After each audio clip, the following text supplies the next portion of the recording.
Sir இப்போ இந்த அடுக்குமாடி குடியிருப்பில் வந்து எலெக்ஷன் பாடி அப்படின்னு சொல்கிற நபர்கள் வந்து செக்ரட்டரி, பிரசிடென்ட்டு, வைஸ் பிரசிடென்ட் இந்த மாதிரிலாம் இருப்பாங்க. அவங்களில் யாராவது அதாவது பண கையாடலோ இல்லை தவறாக பவர் யூஸ் பண்ணுறாங்க அப்படின்னா அவங்களை எங்கே கம்ப்ளைண்ட் பண்ண முடியும்? சிம்பிளான விஷயம் தான் அது. இது வந்து ரொம்ப காம்ப்ளிகேஷனே ஒன்றுமே கிடையாது. ரெஜிஸ்ட்ரார் ஆஃப் சொசைட்டிஸ் வந்து ஒரு டிஸ்ட்ரிக்ட்டுக்கும் இருக்குது.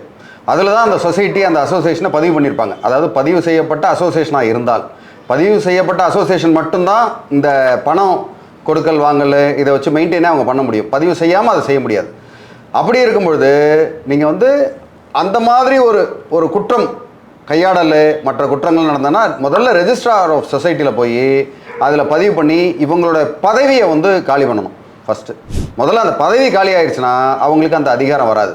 அந்த பதவி இல்லைன்னா அவங்க வந்து எந்த ஒரு பேங்க்லேயும் போய் பணம் ட்ராப் பண்ண முடியாது. நேராக பேங்க்கே போயிடும். பேங்க் அக்கௌண்ட்டே ஃப்ரீஸ் ஆயிரும்.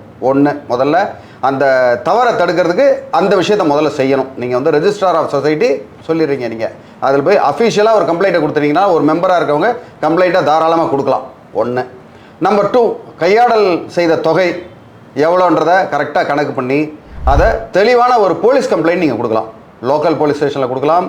ரொம்ப பெரிய தொகை 50 லட்சம் அந்த மாதிரி இருந்ததுன்னா ஒரு டிஸ்ட்ரிக்ட் ஹெட் குவார்ட்டர்ஸ், அதாவது டெபுட்டி கமிஷனர் ஆஃப் போலீஸு இல்லை கமிஷனர் ஆஃப் போலீஸ் கூட நீங்கள் வந்து கொடுக்கலாம். இல்லை ஏதாவது ஒரு டிஸ்ட்ரிக்டில் இருந்தீங்கன்னா சூப்பரண்ட் ஆஃப் போலீஸ் கூட நீங்கள் கொடுக்கலாம். அப்படி கொடுக்கும் பட்சத்தில் வேகமான துரிதமான நடவடிக்கை வந்து அங்கே எடுப்பாங்க.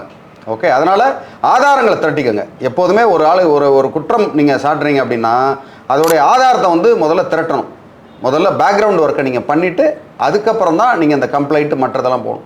நீங்கள் இல்லைனா ஆதாரத்தை கூட அழிக்கிறதுக்கு அந்த குற்றவாளிகள் வந்து தயங்க மாட்டாங்க. அதனால் ஜாக்கிரதையாக இந்த கம்ப்ளைண்ட்டை நீங்கள் அணுகுனீங்கன்னா கண்டிப்பாக இதில் வந்து நடவடிக்கை எடுக்க முடியும்.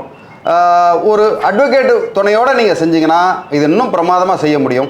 அட்வொகேட் தான் அவசியம்னு நான் சொல்ல மாட்டேன். பட் இதை வந்து புத்திசாலித்தனமாக இதுக்கு முன்னாடி ஹேண்டில் பண்ணியிருப்பாங்க. அந்த அட்வொகேட் வந்து இதுக்கு முன்னாடி இதே மாதிரி பிரச்சனைகள் வந்து அணுகுனனால அவங்களால ஈஸியாக இந்த வேலையை செய்ய முடியும். மேலும் உங்களுக்கு வேறு ஏதாவது தகவல் தேவைப்பட்டால் தாராளமாக என்ன அணுகலாம். நன்றி, வணக்கம்.